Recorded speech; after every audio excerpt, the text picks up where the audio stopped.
This edition of Mac Voices is sponsored by Smile, the makers of world-class software like PDF Pen for Mac, PDF Pen Pro for Mac, PDF Pen for iPhone and iPad, PDF Pen Scan Plus for iPhone and iPad, Text Expander for Mac, and Text Expander for iPhone and iPad. Learn more about all their great products at smilesoftware.com. And by you, our viewers and listeners, through our new Patreon campaign. If you get value from Mac Voices, please consider helping support the show by visiting patreon.com/MacVoices. Welcome to Mac Voices. This is the talk of the Apple community, and I'm Chuck Joyner. Folks, we have a doubleheader today. We have both a Mac Notable and a Take Control author back all in one package, and that package is named Jason Snell. Jason, it's good to see you. It's good to be seen by you. Hi, Chuck. It's good to be back. Yeah, it's been way too long, way too long. This time, instead of using our usual doing our usual banter about whatever is in the headlines with Apple, though, we're going to take about your latest Take Control book, which is an update to an earlier book. Yeah, basically it's about photos. Okay. And we first did the book when Photos came out, when iPhoto was retired and Photos came out, and we try to do an update every year. Last year we updated and threw in iOS stuff as well, and so this year we're doing an update that is just out, that is for all the stuff that's new in High Sierra and iOS 11. And then next year we'll probably do a more substantial change and update to the book. But we wanted to make sure that the book was current with the latest stuff that came out this fall. And so everyone understands, this is Photos a Take Control Crash Course, an upgrade to that book. The Crash Course format is... Its future is questionable, but it seems like a perfect thing for Photos since there's so many angles to come at Photos from, and especially if you included the iOS stuff as well. Yeah, I mean, not to get too far in the weeds with book publishing, but Joe Kissel, who has taken over the publishing of Take Control, they seem to be phasing out the Crash Course format, which is a little more regimented. It's I not since my magazine days have I had to cut to fit a line on a page, but the way that those books are made, it's sort of like these 2-column layouts with screenshots, and it's meant to be pretty visual. It's pretty intensive in terms of the writing it to fit and the production side of it. And when we do the next version of this book, I imagine it won't be in this format. It'll be a little bit more expansive. I think that's good. I think one of the nice things about the Crash Course format is that it's all kind of boiled down to the essentials.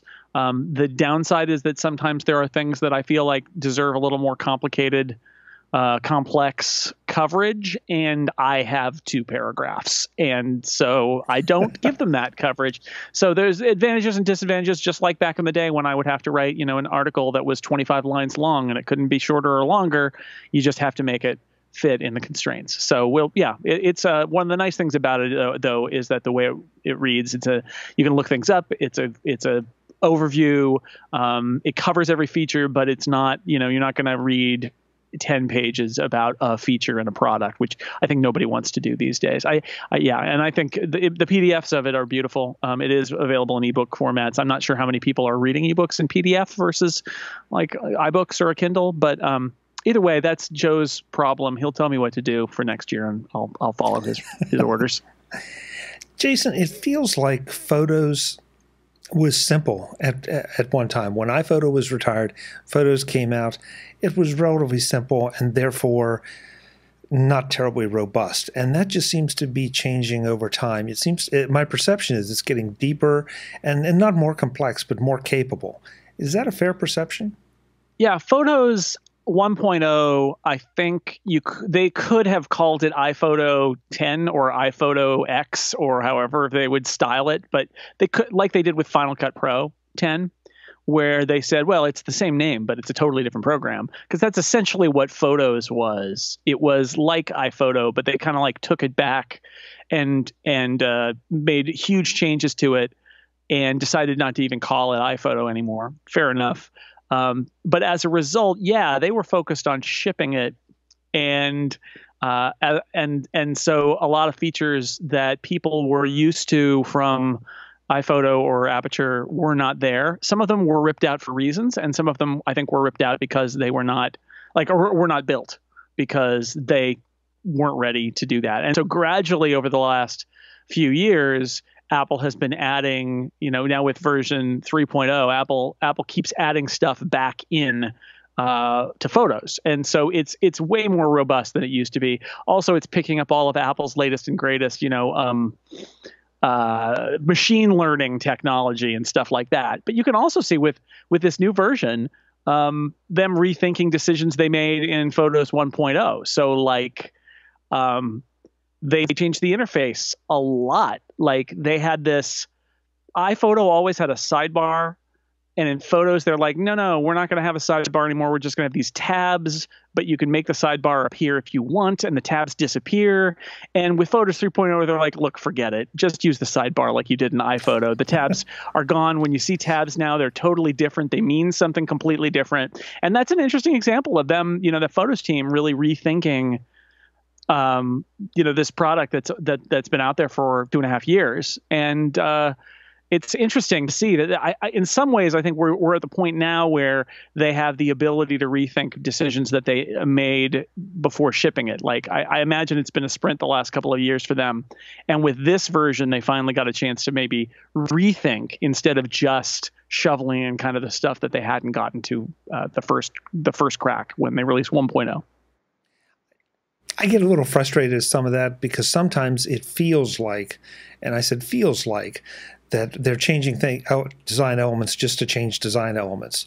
And then you have to go through not a horrible learning curve, but a little bit of a learning curve to figure out, okay, it used to be this way, now it's this way. I'm like you. This version of Photos just feels better. It feels like it's more workable, and that when they went back to the sidebar thing, I don't know, it appeals to me. Yeah, I think, the real question is like, what was behind their decision when they were building 1.0 to go to the tabs instead of the sidebar? And then even then, it was such a weird decision because they let you just toggle and use the sidebar. It's like they couldn't decide. Like there was a faction that really liked the idea of putting everything in tabs, and then there was another faction that thought that was a really bad idea, and they just shipped it with both, which, I mean, writing a book about it, I ended up having to say in the so-and-so tab or so-and-so if you've got the sidebar visible like 1,000,000 times, because it could be either one, and that's just not true anymore. All that stuff is gone.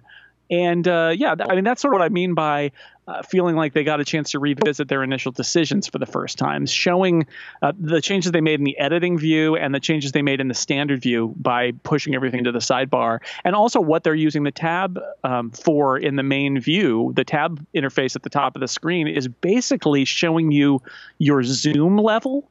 And that's fascinating to me because I think what that means is that they did some user testing and found out that people were really confused about like zooming in and out from like every photo to one photo, and that there are two interim steps where you're showing like a memory or a moment or whatever they call it. Like it was very confusing, and you didn't know exactly where you were. And the changes in the new version of Photos seem to be trying to shore all that stuff up. So it's definitely like the first chance they've really gotten to rethink their own work.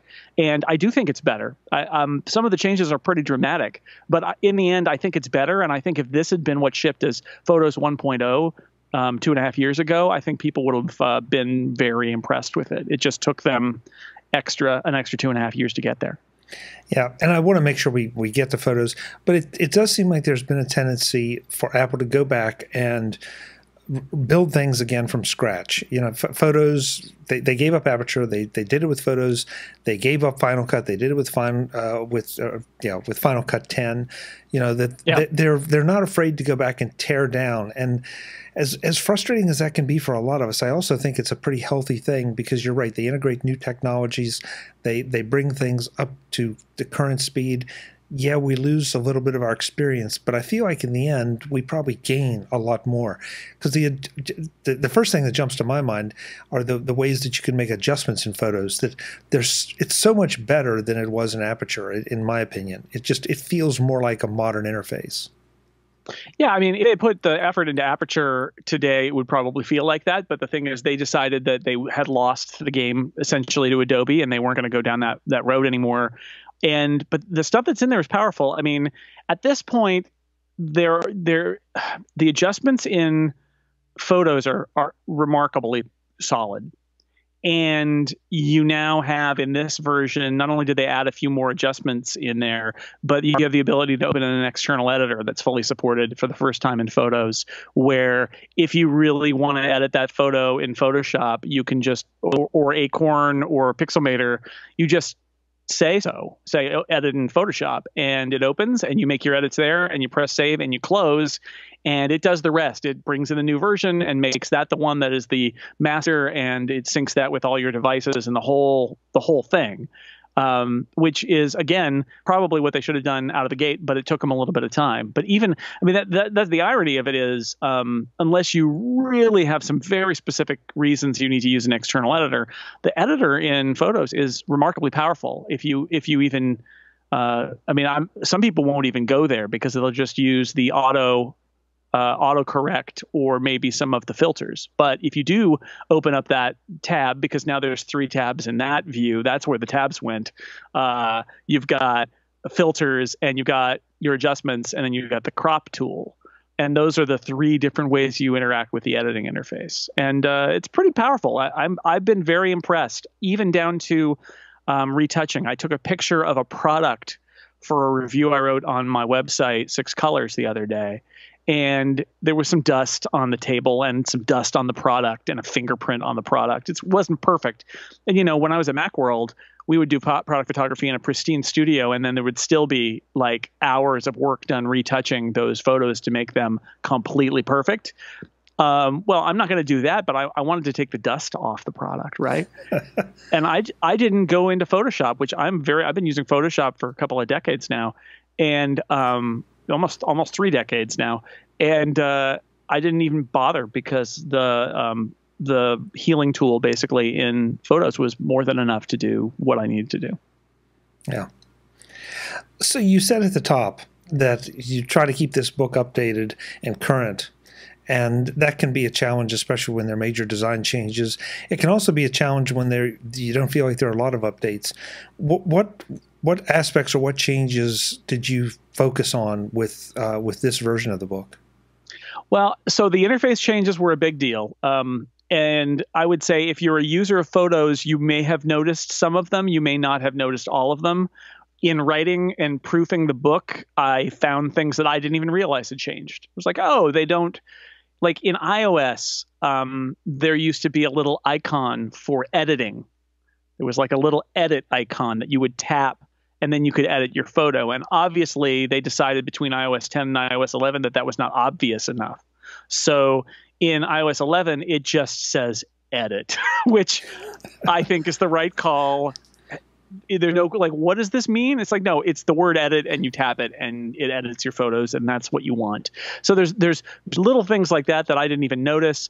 And then there are bigger things like the sidebar being the place where everything lives now. Using the tabs to show your zoom level at the top level. The editing interface got totally reorganized and had some new stuff. So I had to go in there and spend a lot of time kind of like cataloging how it was changed and covering what was new. There are some, there's some nice live photos improvements where you can edit live photos now. Essentially, you can trim them to say, a lot of the live photos. So live photos are every time you take a photo with the live photo feature turned on in, I think, iPhone 6S forward, something like that. It takes 3 seconds of video before you took the picture and 3 seconds after, and includes that 6-second clip along with the still that you took at the heart of it, which is fun. But sometimes you can't show those, or you don't like looking at them because the beginning or the end of it is something weird and not what you wanted to see. And in Photos, you can now edit that live photo and actually just slide the little timeline bar a little bit and say, and basically trim it and say, to that first part, I don't even want to see it, and press done, and it's done, which is really cool. They let you choose if you want the live photo. Like by default, live photos play, so they play start to finish, and you can set it so that they loop. So they play start to finish and then just are continually playing, which can be nice for some live photos, like a waterfall picture I had where it's like the waterfall just goes forever. And they have a bounce feature. So if you've got something that actually looks cooler when you see like somebody jumps and then they fly back up to where they were, and then they jump again and fly back up where it plays forward to the end and then back from the end all the way back to the beginning and then does that in a loop, you can set that. So there's a bunch of stuff like that, which is all sort of like ways of adjusting the video. And then they did a very clever thing, which is they realized that if you're taking 6 seconds of video at, I don't know what the frame rate is. Let's assume that it's 30 frames per second. That's what? That's 180 frames, still frames in the video. So what they do is they calculate all of those frames and basically emulate as if you left the shutter open on your camera for a longer period of time. And I mentioned a waterfall earlier. That's actually the best demo of this. Is if you've got a live photo of a waterfall, you go in and edit it in Photos and choose the long exposure feature, and it goes from being like a picture of water to being this kind of like misty kind of, it looks really cool. And that's what it would look like if you left your shutter open on your camera for a little while, but it's doing it all in software by processing that video and turning it into a different still. And then, sometimes the frame that the still picture of is just ugly and you don't want to look at it. And it'll also let you like pick a different frame of the video instead of your still and use that as the representative when you're looking in your photo list. So it's funny that they introduced live photos a while ago, and it's only now that Photos has really like got like, they had a few last year, but now there's a whole lot in there. So that was a big one for me, was the live photos improvements. It feels like live photos really have come into their own. At first, they were cute and we didn't quite know what to do with them. And now Apple's giving us all these interesting effects. We also, I think, are understanding more about what can be done with them. It's something as simple as just saying, oh, I've got basically 6 seconds of video here. I can go in and pick which frame that, that your eyes aren't closed in or that your mouth is open in or whatever. And I feel my gut feeling is that this is the start. The live photos really is the start of something. One of the other features that's in iOS 11 and in High Sierra is support for this new file format. That's HEIF is the name of it. It is a still image format, and there's also HEVC, which is the new video format. They're both way more space efficient than JPEG and MPEG-4 were. HEIF, though, is not the end of the story, because the file name itself, the extension is HEIC, and that is a container format. And inside the container, you can embed lots of stuff, including a still picture, including depth data. That's actually what that means is that you can open a portrait mode shot from an iPhone 8 or 10 in Photos for Mac and change what portrait effect is applied, because all the depth data, it's not just when you take a portrait mode shot, it used to be you just got a JPEG with the final result. And with HEIC, you actually get the images and the depth data, and it's all in that container file, which means the effect can be recalculated by other apps, including Photos on the Mac, which is pretty cool. I feel like that is just the beginning, and that by creating this container format, what Apple is doing is saying, and obviously Apple's competitors will do something similar too, but Apple's saying, when you take a picture, lots of things can happen. Like multiple cameras can fire. Depth data can be calculated, but video can be shot. And I do wonder, given that that HEIF is essentially a still of HEVC. In other words, all it really is using is the video compressor to do this still and make it look great at smaller sizes than a JPEG. It's got to be only a matter of time before at least some version, maybe optionally, where when you press the shutter button, it's taking and keeping a lot of shots at full still image quality. Now, it's not doing that today, but you can imagine, for example, that 6 seconds of video. What if that 6 seconds of video at your full still resolution. The bandwidth isn't there today, but they could keep cranking up the resolution of that video to the point where literally every shot you take, if you missed it by a split second, you can just slide back. It's like burst mode, except it just happens and it's invisible. By using a video codec for their stills, it makes it a lot easier for them because video codecs detect the differences from frame to frame. That's why they're really efficient with video. So it wouldn't necessarily need to be a huge file. It would be big, but the storage is getting cheaper and cheaper all the time. So I don't know. My gut feeling is that in photography in general and on the iPhone in particular, we're going to see a lot more use of calculations and lots of different sensor data and capturing. I mean, the fact already exists that to get a live picture, what's happening is it's taking video continuously and then just throwing it away when nobody wants it. But the moment you press the shutter button, it's grabbing the last 3 seconds and the next 3 seconds and using them, right? So there's already a lot of that happening. And I think that's going to keep happening because these devices are so sophisticated now that this is totally off in left field, but just as an example, somebody, a researcher came up with a way to make high definition video out of low definition video sources, which is like, how is that even possible? And this is before even machine learning stuff is turned on to it, because if your camera is panning and zooming a little bit, your video camera is moving around like this, that means it's moving across the world, and every step is like sampling a different portion of the image. And if you pile them all together, you can get a high resolution version of the image instead of the low resolution version that's just a one frame. A pan across a field in a standard def camera can be turned into a high definition camera or high definition image because you can calculate out all the different. It's really wild stuff, and that's before machine learning. So the point is, you add in the ability to calculate and process all these images, and the processors that Apple puts in the iPhone and the iPad have special signal processors built into them to do image and video stuff. There's a lot of possibilities. The laws of physics make it hard for them to have a big lens on a phone, right? Because we want it to be thin.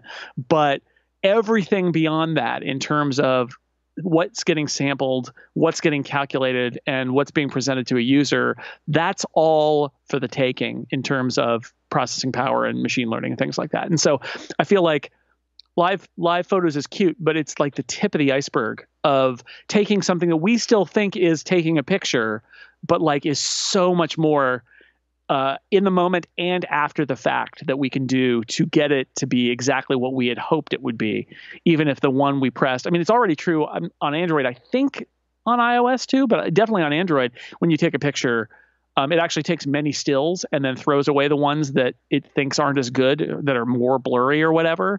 Like, it's already happening and you don't even know it.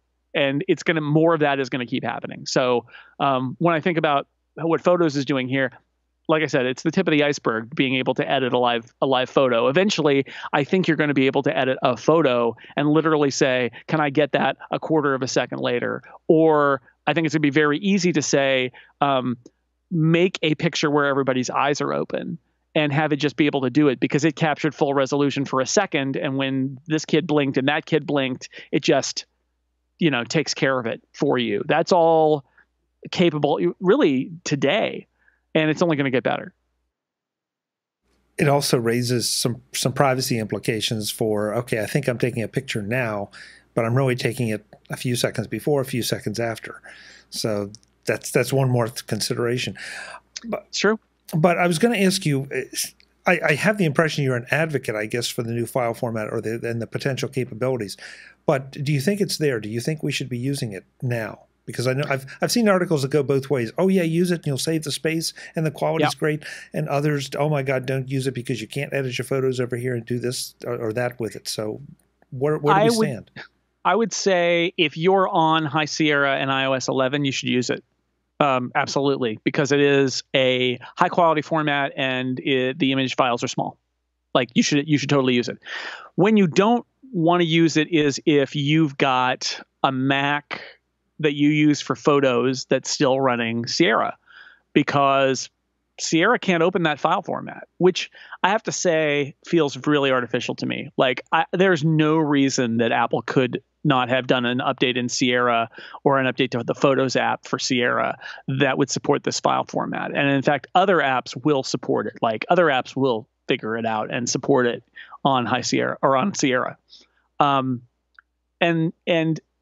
what I'm impressed by in Apple's decision making is it tries really hard to do the right thing. Like, if you plug in an iPhone to a device that is not a Mac running High Sierra and say, give me your pictures, and they're all in HEIF format, it'll just transcode them. It won't send HEIF down the wire. It will send JPEGs as if they were always JPEGs.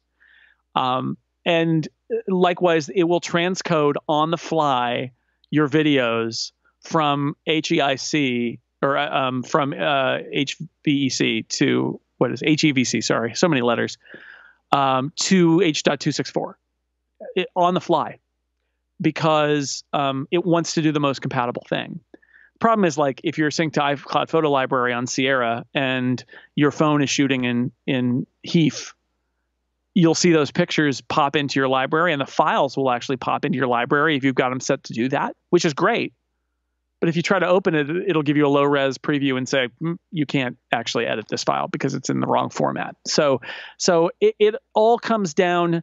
Now, I should say what Apple told me, and I think I can verify this, is if you have devices that are not on High Sierra, iCloud Photo Library is actually supposed to do the right thing and by default not try to send HEIF and HEVC to those devices. It's supposed to be like, oh, there's incompatible devices. We're going to go into compatibility mode here.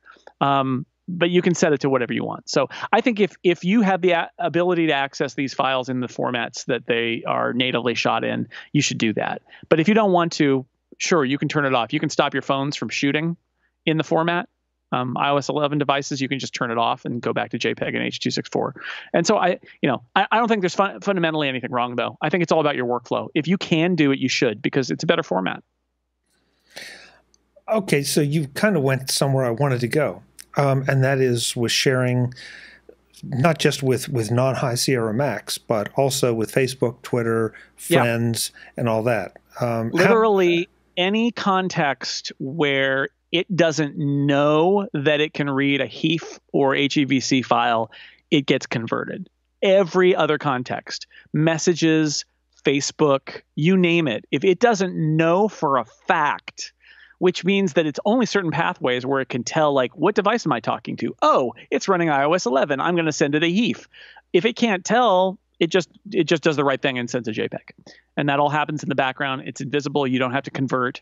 And that's why I think Apple did it the right way here, is you should never have a situation where you're trying to share a picture on your new iPhone running iOS 11 and have the person on the other end say, oh, I couldn't see that picture. It's in some weird new format. Should never, ever happen.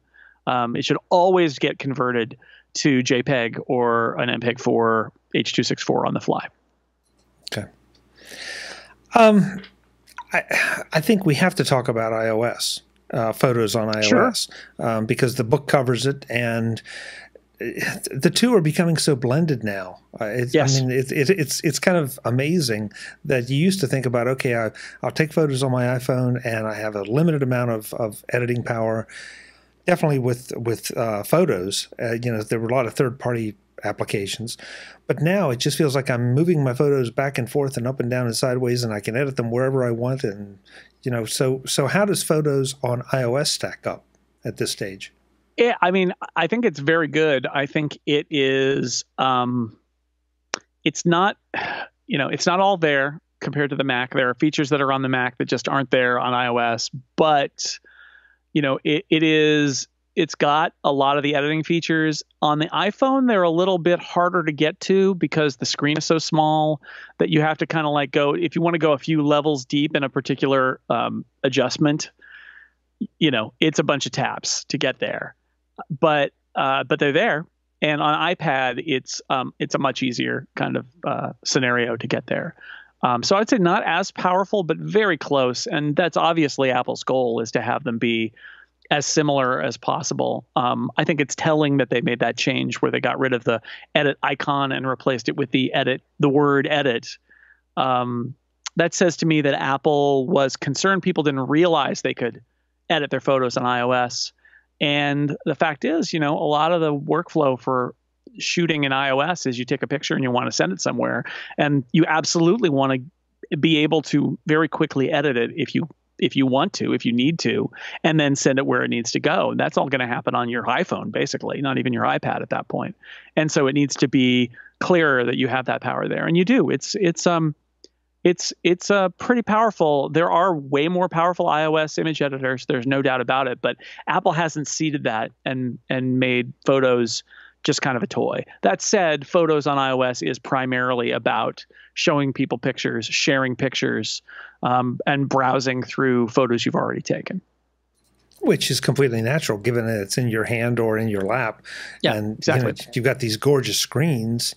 And so, yeah, and that's the thing that maybe you have with you that you want to show somebody, hey, look at this great Christmas shot or this holiday shot that I took last night. And, you're not going to email it to them or send them to Flickr. You're going to turn the device around and say, here, take a look. Exactly right. And so having access to all of the same kind of metadata where you can do a search and show me this person, show me this object, and you get a list of all of the results, and you can just swipe through them and show people the pictures or find that picture that you were looking for. I do that all the time, where it's like, I will do in a search for a location or a person or an object, and I can find these photos that I'm like, when did I take that? I can find them so much faster now that I can find them on a map or by typing in the name of a location or by searching in like all the photos of a particular person. Yeah. I should say that's another feature that got changed in High Sierra and iOS 11, which is the people feature is a lot better. They added a lot of machine learning stuff last year. The interface got improved this year. The face detection stuff is better, and the big thing is that they sync, and there's a big asterisk there. Basically, when you're training the system and saying, yes, this is this person, all of that data gets synced between devices. Every device has its own, you mentioned privacy earlier, every single device has its own algorithm that it runs to find all the same people and all of that, and say, here are all these people and here are all these objects. That isn't put up in the cloud where Apple knows how many pictures of cows you've taken or whatever. It doesn't do that. But now it will give hints. If a human being says, this is a picture of Chuck, that syncs. That picture syncs to your other devices with the data saying, somebody says this is Chuck. And as a result, that makes the person scanning process way more efficient and allows the devices to kind of stay in sync better than they would otherwise. So it's not what they should do, which is fully sync. Like if a device recognizes a person, that should probably sync too. But they haven't gotten to that point yet. They're just syncing sort of like the ones that humans say are, because that's how it works basically. Is it says, who is this? And you say who it is, and it's like, all right. And then it'll say, how about these people? Are these that person? And if you say yes, then it's like, all right, now I can do something with that. And that all of those, I give a thumbs up to this person's face, those all sync now. So that's a better experience than it used to be. Okay, Jason, you just keep leading me down the line. I realize that this is a little bit different discipline than photos specifically, but do you cover anything about photos in the cloud, in iCloud, in the book, or is that just almost a separate subject completely? Well, I'm not talking about like the web interface to photos, but iCloud Photo Library itself is so intensely integrated with photos on iOS and Mac that I can't not talk about it. There's a lot in the book that is about how you sync, get which library you set on your Mac to make it syncable. Using emerging libraries together, and you can use iCloud to do that, or you can do it on a Mac.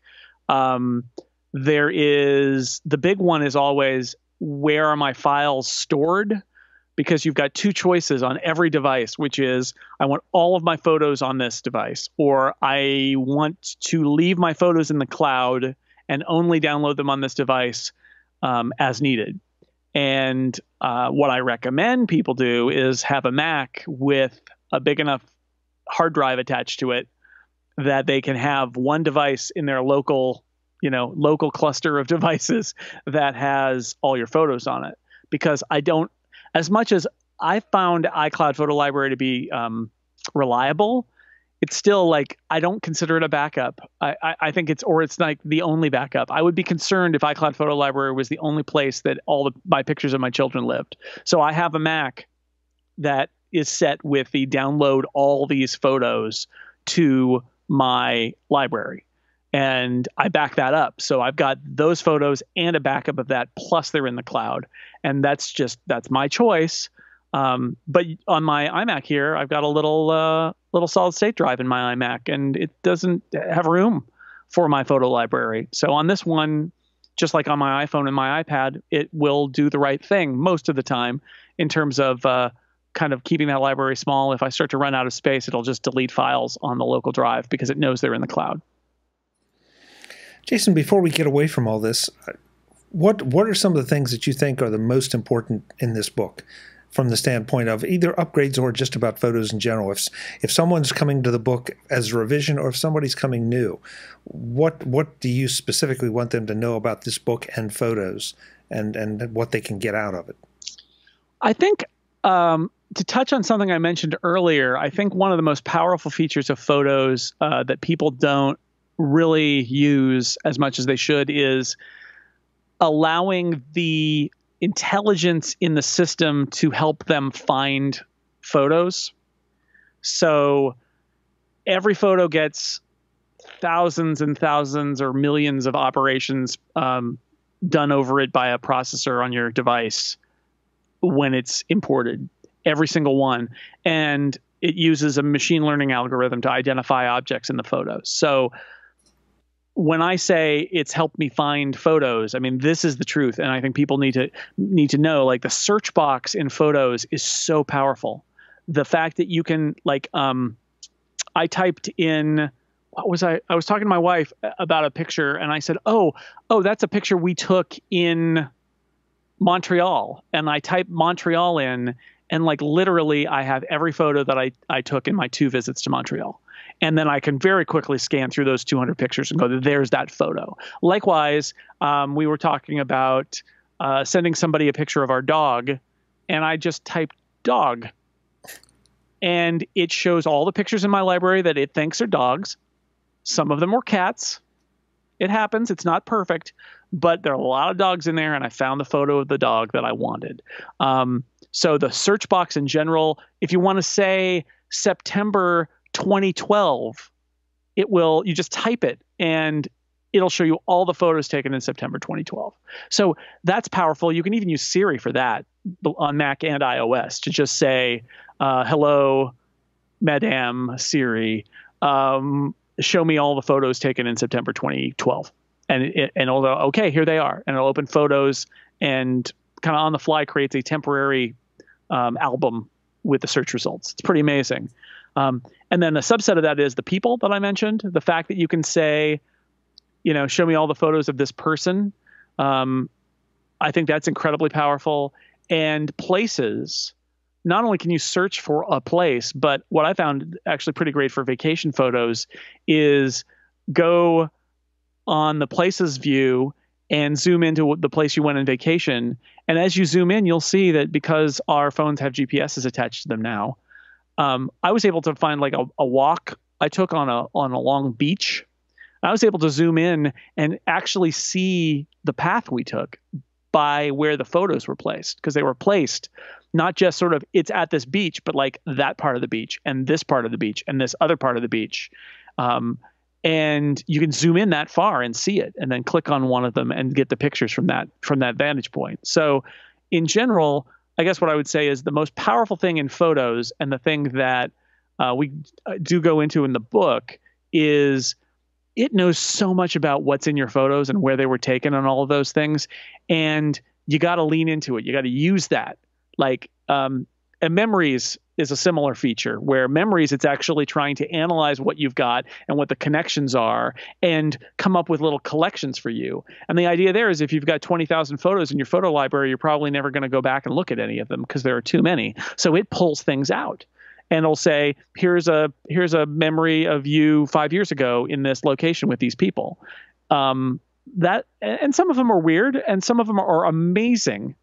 And so, a pessimist would say some of them are weird, it's stupid. And an optimist would say, just ignore those and look at the ones that are amazing. But keeping in mind that this is a database that knows, the faces of the people you know in your life and locations where all these photos were taken. And it can start to do things like say, you and your children took a vacation to this place with these people on this date, which is 5 years ago. So I'm going to generate an album of you and those people in that place.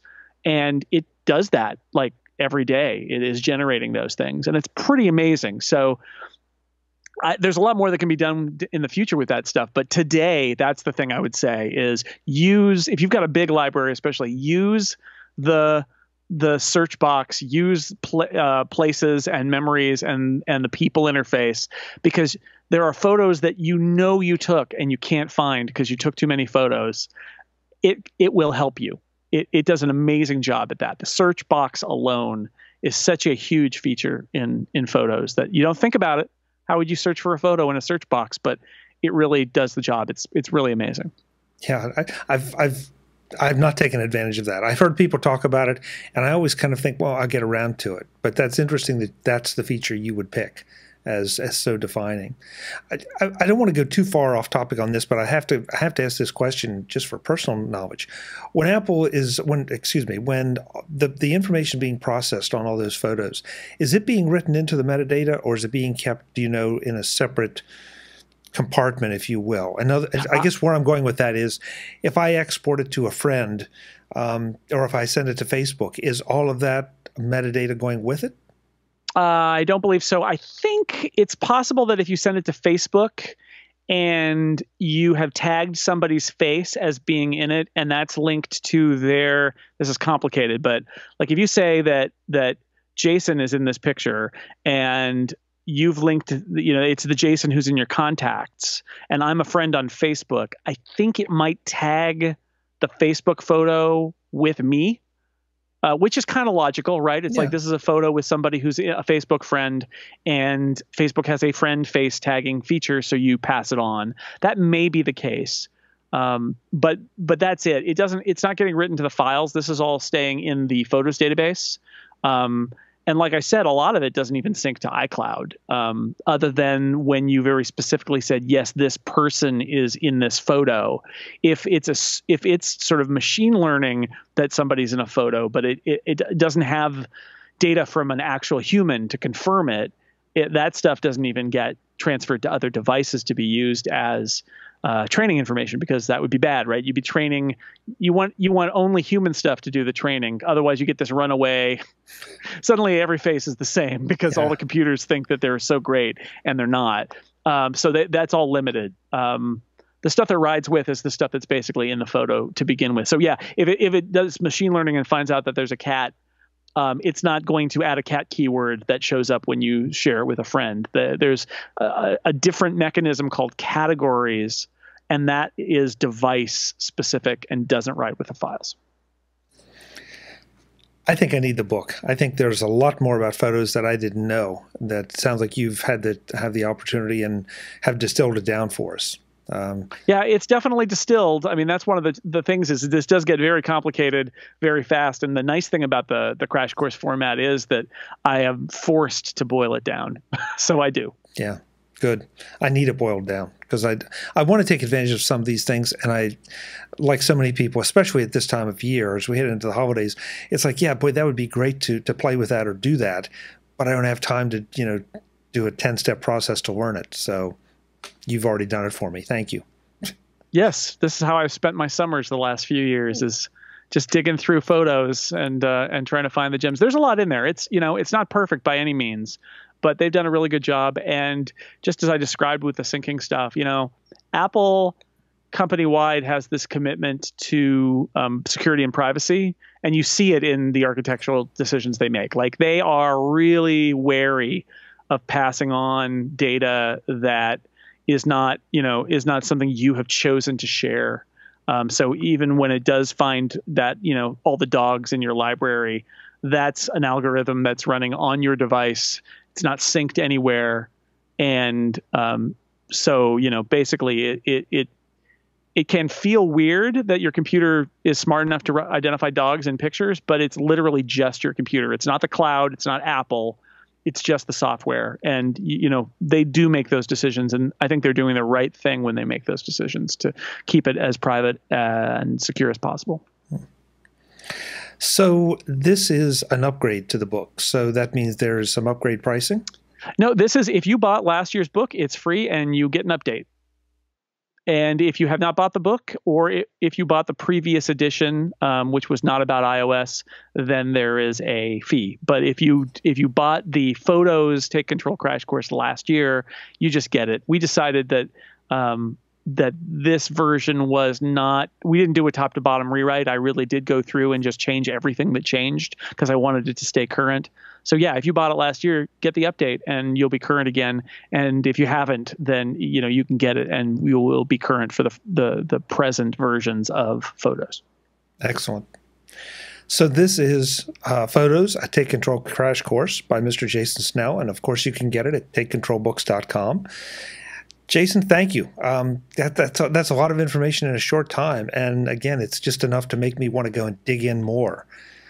Well, one of the things about writing a book about an app is you get really excited about being able to talk about it because there's no app I know more about than Photos because I've spent so much time with it, and it is important, and I do use it myself, and I do think people don't take advantage of some of the great stuff that Apple's added the last couple of years. So hopefully there are people out there who are getting ready to dive in. Yeah. Well. And that's what we need. I mean, that's why I love the Take Control books, all formats, because it really does boil things down, sometimes a little farther down than others. But, there's not a lot of fluff here. So I love it. Awesome. You don't just, though, dig into Photos and write books. There's so many other things you're doing right now. And I want to see if you could give us at least a partial list of them so folks know where to go and find you, because you're doing a lot. Yeah, the best place to find the stuff that I write is at sixcolors.com. I also write a weekly column for Macworld at macworld.com. And then I do podcasts. I do a bunch of podcasts at theincomparable.com, and I do a bunch of podcasts at relay.fm. You can find me at both of those places. I do lots of podcasts. As we get to the end of the year, I'm thinking about counting out exactly how many podcasts I was on this year. It will be a large number. I think there's a chance I could be on an average of one podcast episode per day for 2017. I think it's possible that I will be on like 365 episodes, but you don't have to listen to them all. You can pick. I've got tech podcasts. I've got a space podcast. I've got a independent worker podcast called Free Agents on Relay FM. Two tech podcasts, and then I've got pop culture podcasts at The Incomparable, game shows, Dungeons and Dragons, Robot or Not is a silly podcast I do with John Siracusa. So really, what I'm saying is, if you'd like to hear more, take your pick. There's lots, and if you just want to read, sixcolors.com. I'll try to get all that in the sidebar. That's why I talk about the networks and not the actual names of the podcasts, because we'll be here all day if I listed all the podcasts that I'm on. It's too many. There's too much. Well, I hate to confess it, but I finally had to give up trying to keep up with you because pretty soon it was Jason Snell all the time, and it can't be done. It can't be done. I don't know how I'm providing variety. Yeah, I don't know how you record them. I cheat, Chuck. I cheat. I have a lot of podcasts where we record multiple episodes in one sitting, and then they just dole out every week or two. And that's the trick. That's the only way you can do it, is by cheating. All right. I'll remember that. that. All right. You're on Twitter, of course. I am. Okay. So that's another place folks can contact you. And that's probably the best place to contact you if they have questions about the Photos book. Yeah. I'm Jay Snell on Twitter, and you can find me there. Great. Jason, it's always fun. Thank you so much. Maybe I'll get you to add to your collection of podcast appearances a little more next year. I would love that. That's great. It's always a pleasure talking to you. Thank you. Good to see you, my friend. Have a good holiday. You too.